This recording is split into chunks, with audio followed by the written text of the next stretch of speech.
நண்பர்களே, வருடத்தில் ஒரே ஒரு நாள் இருக்கிறது. அன்று முருகனை மனதார வழிபட்டால் கேட்ட வரங்கள் நிச்சயம் கிடைக்கும் என்று புராணங்கள் கூறுகின்றன. அந்த சக்தி வாய்ந்த நாள் தான் பங்குனி உத்திரம். 2026 பங்குனி உத்திரம் எப்பொழுது, அன்று என்ன செய்ய வேண்டும், என்ன மந்திரம் சொன்னால் முருகன் அருள் கிடைக்கும், இந்த விடைய முழுமையாக பாருங்கள்.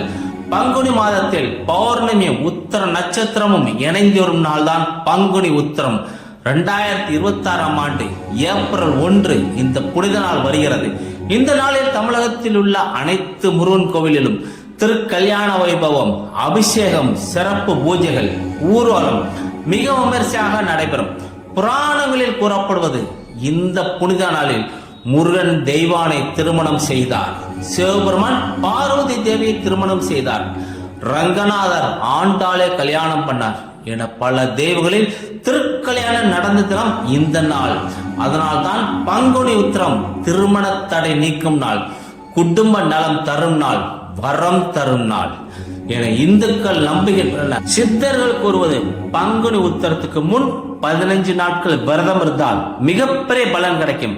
விரத முறைகள்: அமாவாசை முதல் விரதம் தினமும் முருகனை தியானம் பண்ணவும், மஞ்சள் துணி அணிதல், மஞ்சள் காப்பு கட்டுதல், சைவ உணவு மட்டும், அதோடு தினமும் முருகன் மந்திரம் ஜெபிக்க வேண்டும். இப்படி அனுஷ்டானம் செய்தால் முருகன் கேட்டதே தருவார் என்று நம்பப்படுகிறது. சக்தி வாய்ந்த கந்த சஷ்டி முருகன் மந்திரம்: ஓம் நமோ பகவதே சரவண பவாய, சக்தி சண்முகாய, ருத்ரகுமாராய, கௌரி சுதாய, சகல பூதகண சேவிதாய, அசுரகுல நாசனாய, ஆகர்ஷய ஆகர்ஷய, பந்தய பந்தய மாம், ரக்ஷ ரக்ஷ, ஓம் சரவண பவாய, ஓம் சௌம் ஸ்ரீம் அனுகிரகம் குருகுரு ஸ்வாஹா. இந்த மந்திரத்தை 108 முறை ஜெபித்தால் முருகன் அருள் நிச்சயம் கிடைக்கும். பங்குனி உத்திரம் அன்று செய்ய வேண்டியது, இந்த நாளில் முருகன் கோவில் செல்வது, பால் அபிஷேகம், வேல் அர்ச்சனை, கந்தர் சஷ்டி கவசம் பாராயணம், முருகன் மந்திரம் செய்தால் முருகன் உங்கள் வேண்டுதலை நிச்சயம் நிறைவேற்றுவார்.